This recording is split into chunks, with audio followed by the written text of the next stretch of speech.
Hi எல்லாருக்கும் வணக்கம். இப்போ நம்ம பார்க்க போகிற கோவில் பார்த்திங்கன்னா விழுப்புரம் மாவட்டம் திருவெண்ணநல்லூரில் கிருபாபுரீஸ்வரர் ஆலயத்தை தான் பார்க்க போகிறோம். நம்ம சிவன் நேரடியாக காட்சி தந்த தலமாக இது திகழ்கிறது. நம்ம விழுப்புரம் மாவட்டத்தில் வரலாற்று சிறப்புமிக்க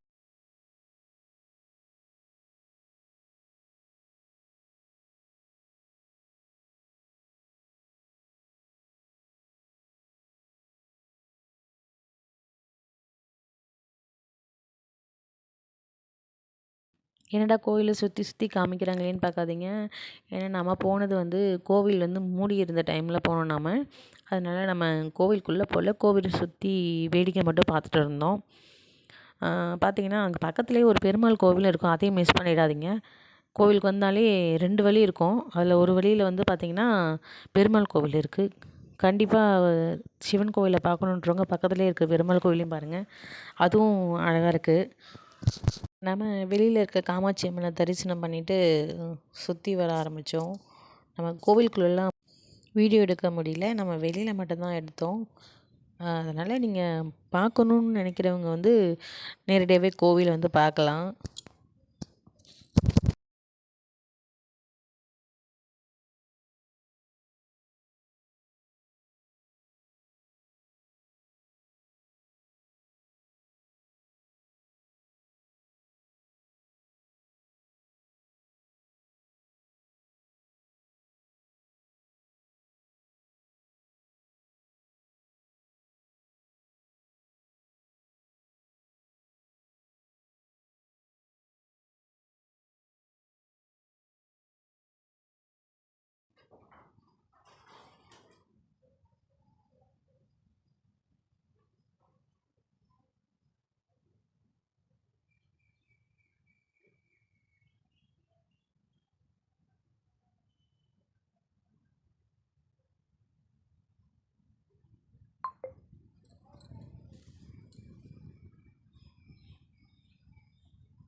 இந்த கோவிலில் ஒரு கிணறு இருக்குது.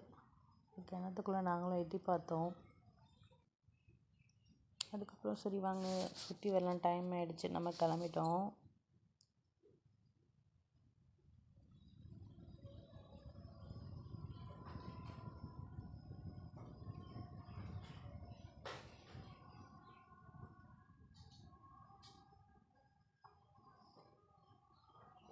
இதோட நம்ம போன நேரம் பார்த்திங்கன்னா நான் கோவில் மூடி இருந்த டைமில் தான் போனோம். அதனால் நம்ம கோவிலை பார்க்க முடியல உள்ளே. சரி நேரம் ஆகுதே, என்ன பண்ணுறதுன்னு தெரியாமல் சரி கோவிலை சுற்றி வரலாம் சொல்லிவிட்டு கோவிலை சுற்றி ஃபுல்லாக தரிசனம் பண்ணலான்னு சொல்லிட்டு சுற்றி வந்துட்டு இருந்தோம். இது பார்த்திங்கன்னா மங்களாம்பிகை அம்மன். அந்த ஆலயமும் மூடிய நிலையில் தான் இருந்துச்சு. சரி நம்ம இது கொஞ்சம் வெளியில் அம்மன் தெரிஞ்சாங்கன்றதில் நம்ம உள்ளே போய் தரிசனம் பண்ணிட்டு வரலான்னு உள்ளே போனோம்.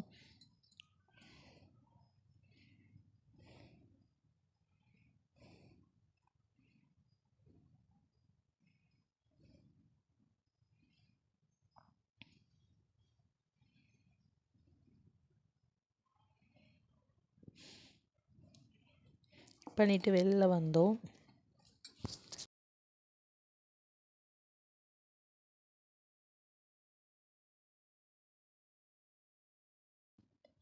இந்த கோவிலோட தலை விருட்சம் பார்த்திங்கன்னா மூங்கில். நாங்கள் மூங்கில் மரம் தான் இருந்துச்சு, அதையும் தரிசனம் பண்ணிவிட்டு அப்படியே நம்ம வந்துட்டோம்.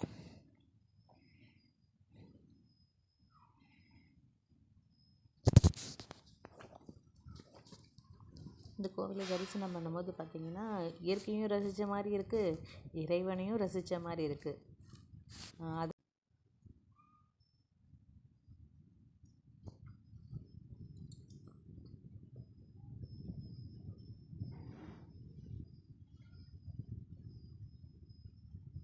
இந்த கோவில் பார்த்திங்கன்னா 1967ஆம் வருஷத்துலேயே பார்த்திங்கன்னா நம்ம சிவாஜி கணேசன் சார் திருவருட்செல்வர் என்ற பெயரில் ஒரு படமாகவே நடித்துள்ளார். அந்த படத்தில் பார்த்திங்கன்னா புகழ்பெற்ற தளத்தில் உருவான சித்தமெல்லாம் எனக்கு சிவமயமே அந்த பாடலும் உருவாகியுள்ளது. அதாவது பார்த்திங்கன்னா சிவனடியார்கள் இறைவனின் கட்டளைக்கு இணங்கி சோதனைகளை எதிர்கொண்டு இறுதியில் சிவனின் பேரருளை பெற்று மோட்சம் அடைவதை தான் இந்த திருத்தலம் வந்து எடுத்துரைக்கிறது.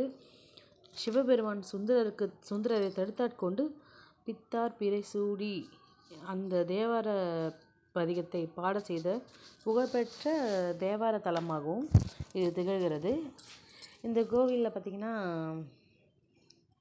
டைமிங் இருக்கிறது. காலையில் 6 மணிலேருந்து மணி 12 மணி வரைக்கும் காலையில் தரிசனம் பார்க்கலாம்.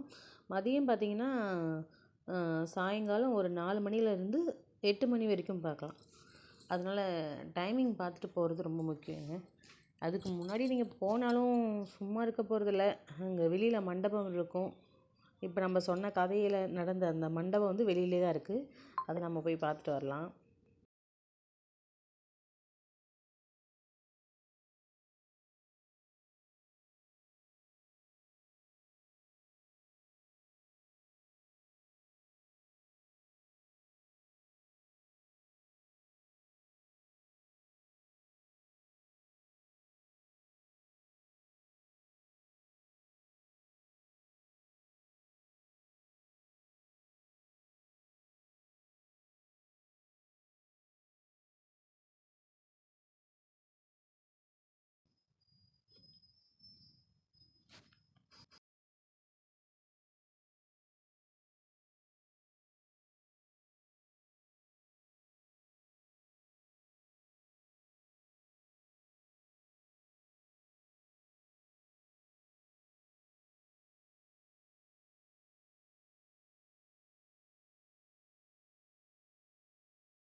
நம்ம சொன்னோம்ல ஒரு சீன், அதாவது சிவபெருமான் வந்து தடுத்தாட்கொண்டது, அது வந்து நடந்த இடத்த தான் இப்போ நம்ம காமிக்க போகிறோம். அதுக்கு வெளியிலே இருக்குது. வெளியிலே வந்து பாருங்கள் இந்த இடத்த. அழகழகான தூண்கள் எல்லாம் இருந்தது. அதையும் ரசித்து கொண்டே கோயிலுக்குள்ள, அதாவது வெளியில் இருக்கிற அந்த மண்டபத்துக்குள்ளே இருக்கிற கோவிலுக்குள்ளே போனால் அங்கே வந்து அந்த நம்ம சொன்ன அந்த காட்சியெல்லாம் வந்து சிலையாகவே இருந்துச்சு. அங்கே ஒரு பொட்டி ஒன்று வச்சுருந்தாங்க. அது என்னென்னு பார்த்தீங்கன்னா, நீதி நமக்கு வந்து சிவன் நிலைநாட்டுவார் என்ற நம்பிக்கையோடு அது ஒரு நமக்கு சில பல வழக்குகள்லாம் வந்து தீர்வு காண முடியாத நிலையில் இருக்குது. அது வந்து நேர்மையானதாகவும் இருக்குதுன்ற நிலைமையில் நம்ம வந்து அங்கே வந்து ஒரு துண்டு சீட்டில் வந்து எழுதி நம்ம அது பொட்டிக்குள்ளே போட்டோன்னா நமக்கு வந்து சரியான நியாயம் கிடைக்கும். அது வந்து இந்த கோவிலோட ஐதீகம். அதனால் எந்த வழக்கு, எந்த ஒரு பிரச்சனைக்கும் தீர்வு காண முடியாத பல இடத்திலிருந்து நிறைய பேர் வந்து இந்த கோவிலில் வந்து அந்த நீதி போட்டி மூலியமாக நிறைய நீதி கிடச்சிருக்குன்றது உண்மைதாங்க. நிறைய பேரால் இது சொல்லப்படுகிறது.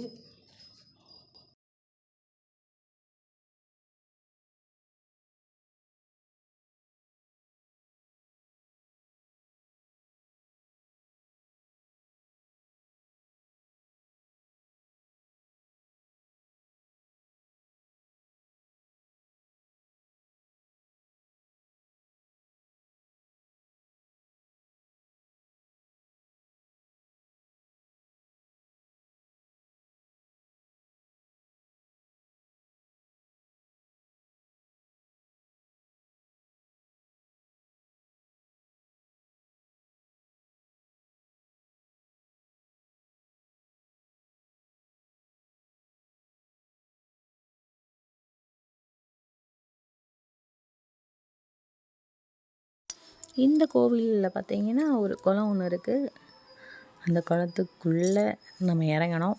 கீழே இறங்கல, கொஞ்சம் மேலே தான். நம்ம வந்து கொஞ்சம் ஸ்நாக்ஸ் ஐட்டம்லாம் எடுத்துகிட்டு வந்தோம். அதை தூக்கி போட்டோடனே மீன் ஃபுல்லாக வந்து சாப்பிட்டுச்சு. ஒரே ஹாப்பியாக இருந்துச்சு. கொஞ்ச நேரம் அது அங்கே ஸ்பெண்ட் பண்ணிவிட்டு அதுக்கப்புறம் தான் நம்ம வெளியே கிளம்புனோம்.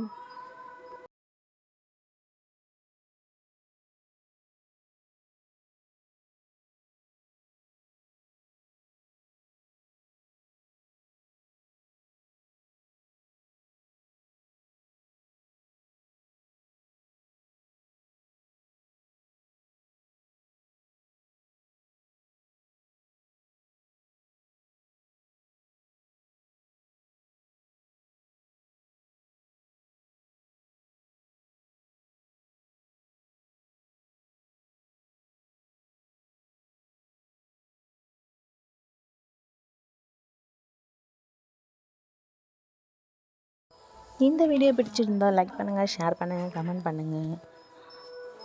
நீங்களும் இந்த கோவிலை மிஸ் பண்ணாத போய் பாருங்கள்.